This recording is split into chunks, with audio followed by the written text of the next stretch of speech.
Cada día el hablar en público, el hacer presentaciones convincentes, el ser capaces de transmitir nuestras ideas de una manera atractiva, con claridad y contundencia, se ha convertido en una habilidad imprescindible para nuestro éxito personal y profesional.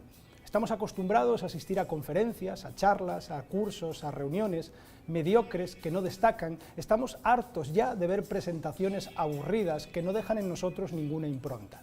Una presentación de alto impacto es aquella que es capaz de dejar un recuerdo indeleble en nuestra memoria y sobre todo en la memoria de quien nos escucha. Y eso por varias razones.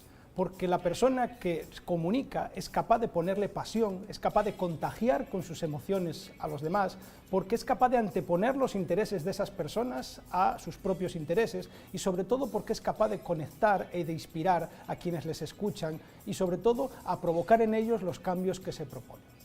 La buena noticia es que creo que no es una habilidad difícil de adquirir y el secreto, como siempre sucede, está en la práctica continuada y también en adquirir una serie de técnicas, una serie de ideas, una serie de herramientas que te permitan clarificar qué es eso que hay que hacer y qué es lo que no hay que hacer en el mundo de la comunicación.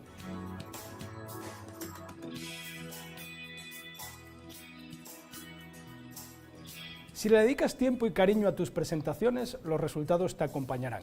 Crear una presentación no es preparar un PowerPoint bonito, y en la mayoría de los casos el PowerPoint tampoco es importante. De hecho, anula al ponente y, como dice Frank Fromer, el PowerPoint nos hace idiotas. Todas las presentaciones siguen un camino creativo común. Empiezan por una planificación, se desarrolla una estructura, se complementa con un buen diseño y finalmente se hace una exposición. En la planificación es preciso investigar y conocer bien las necesidades de tu audiencia, saber cuáles son sus actitudes, conocer cuáles son sus necesidades y también saber cuál es de alguna forma la demografía que lo conforma. Hay también que definir un buen mensaje, hay que trabajar sobre el mensaje y también familiarizarte con el lugar. En la parte de la estructura es necesario seleccionar, organizar adecuadamente las ideas, preparar buenos inicios, buenos finales, inicios y finales que atrapen a las personas que nos están escuchando. El diseño ha de ser claro, ha de ser limpio, y la exposición ha de ser natural, no ha de ser leída. De alguna forma, la gente viene a escuchar al ponente, no a ver bonitas presentaciones en PowerPoint.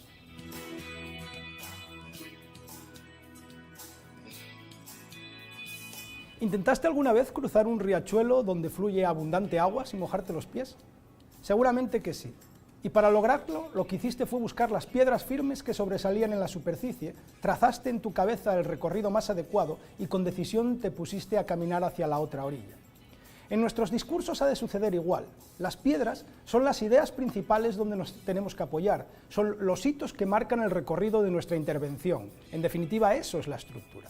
Una estructura se construye a través de afirmaciones, a través de evidencias que sustentan esas afirmaciones, se complementan con ilustraciones que las refuerzan y también con dinámicas que lo que hacen es involucrar a la audiencia que nos escucha.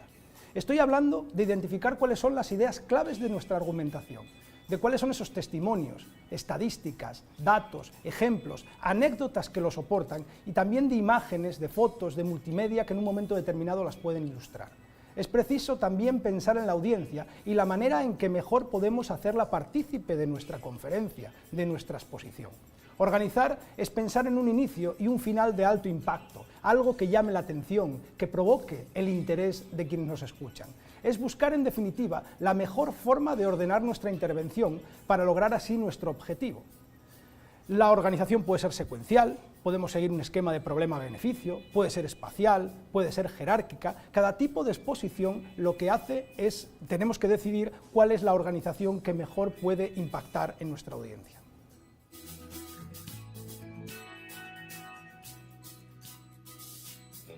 A la gente no le importa cuánto sabes, hasta que sabe cuánto te importan ellos a ti.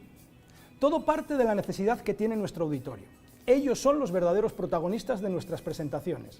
Es preciso para ello investigar bien cuál es su ADN, cuáles son sus actitudes, cuáles son las características que lo definen, la edad, el sexo, la procedencia. Tenemos que explorar cuáles son las verdaderas necesidades que ellos tienen, todo parte de ahí. ¿Cuáles son esas inquietudes sobre el tema que vamos a abordar? ¿Y cómo podemos hacerlo? Hoy en día es muchísimo más fácil gracias a la tecnología, a las redes sociales. Podemos hacerlo a través de cuestionarios, pasando un tiempo con ellos, vivir su proceso, entender su propia realidad antes de nuestra exposición. Y si no, también podemos preguntárselo directamente durante la fase de planificación y de estructura de nuestra presentación.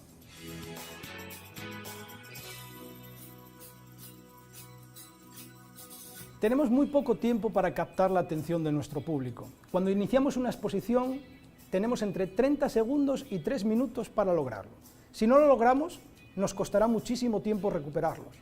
El grado de concentración de la audiencia es máximo al comienzo y al final cuando se escucha la palabra conclusión. Por este motivo, lo que tenemos que ser es muy cuidadosos en la preparación de los inicios y de los finales de nuestras exposiciones. ¿Y cómo podemos lograrlo? Seguramente os estáis preguntando. Pues bien, iniciemos nuestras exposiciones de una forma creativa, no con los típicos comienzos de estoy muy agradecido de estar aquí con vosotros, o incluso mi nombre es... No, busquemos algo de impacto, algo que realmente provoque, a través de una buena historia, haciendo una pregunta provocadora, buscando un hecho conocido, un hecho relevante, una estadística que sorprenda, tratando de encontrar una anécdota que venga al caso con el tema que vamos a hablar, hacer una cita de un personaje famoso, utilizar un refrán o incluso dramatizar los hechos que queremos exponer. También podemos hacer una promesa que verse sobre lo que vamos de alguna forma a transmitir a nuestros oyentes. De alguna forma lo que os propongo con esta idea es que dejéis volar vuestra imaginación, que os atreváis y que rompáis con los viejos clichés a los que nos tienen acostumbrado. Muerte a las presentaciones aburridas.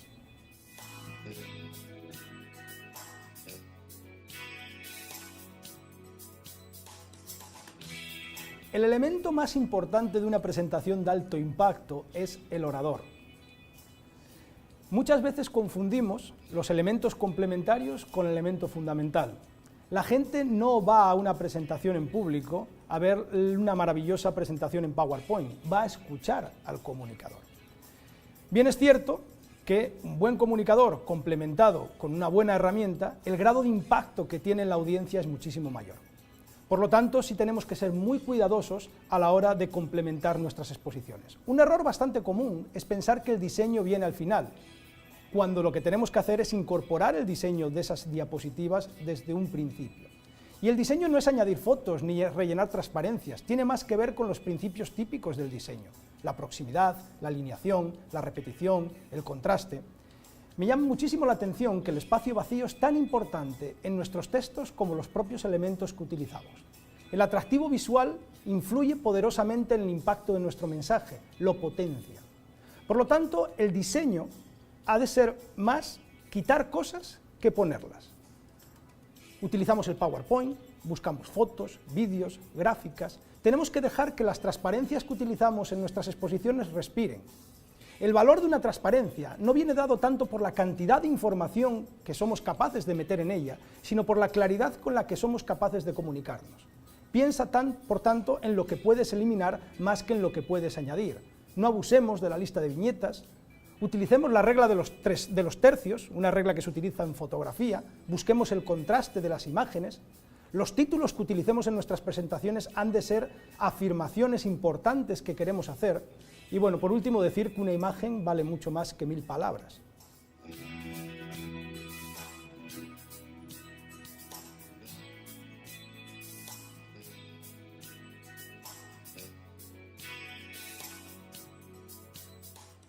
Ese es el objetivo final de todo el trabajo que estamos realizando, de todo el proceso que hemos seguido.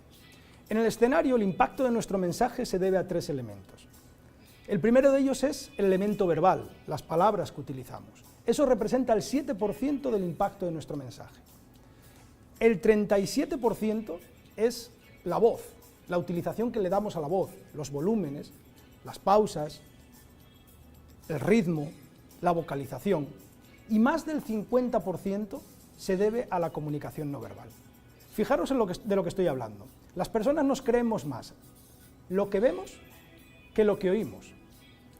La comunicación no verbal es más importante que la voz y las palabras que estamos diciendo. Nos creemos mucho más lo que nos están diciendo a través de los gestos que lo que nos están diciendo a través de las palabras. Y dentro de lo que es la comunicación no verbal y la paraverbal, nos creemos más lo que vemos que lo que escuchamos. Es algo así como si yo dijese ahora mismo, estoy encantado de estar aquí con vosotros. ¿Qué he dicho? En palabras, que estoy encantado de estar aquí con vosotros. La utilización de la voz he hecho... Y finalmente mi cara anula totalmente el mensaje. Tenemos que ser muy cuidadosos con lo que transmitimos a través de nuestra comunicación no verbal. El impacto de nuestro mensaje se debe sobre todo al uso que hacemos de nuestros gestos, de nuestra mirada, de nuestra sonrisa, la utilización de nuestras manos, nuestra postura, y eso se puede aprender.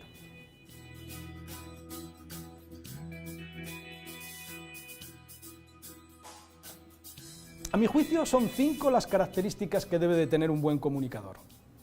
La primera de ellas es la naturalidad. Lo que esperamos de una persona que está hablando es que sea natural, que no sea una persona impostada. Y la naturalidad, en definitiva, es ser nosotros mismos dentro de un entorno, en un escenario. El segundo rasgo fundamental de un buen comunicador es la credibilidad, ser creíble, hablar con contundencia, hablar con claridad, hablar desde el corazón, hablar con conocimiento de lo que estás diciendo. Eso es lo que te hace en cierta forma creíble. En tercer lugar, el tercer rasgo es la conexión, conectar con tu audiencia, a través de la mirada, a través de los gestos, empatizar con ellos, que te sientan uno más entre ellos. En cuarto lugar, yo diría la concreción, ser concretos, ser claros, ir al grano, no poner florituras alrededor de tus discursos. Y en quinto lugar, yo creo que la característica fundamental es el entusiasmo, es la pasión que le pones a la hora de comunicar.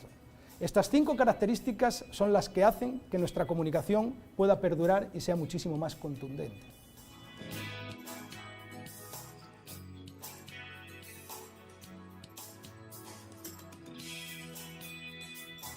El storytelling es el arte de contar historias, es el arte de saber contarlas. Si tenemos que buscar sus orígenes, nos tendríamos que remontar seguramente a los cuentos de la tradición oral.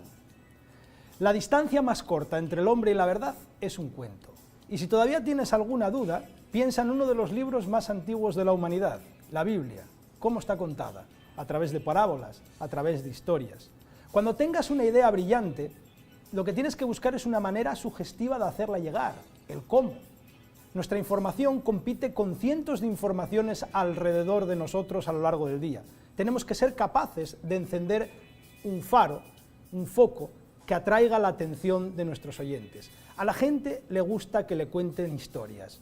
Debemos de ser capaces de encender ese foco en nuestra comunicación para captar la atención de quienes nos escuchan y para destacar por encima de todos los demás. A medida que pasa el tiempo, solamente conseguiremos que se recuerden aquellos mensajes que somos capaces de encender con fuerza.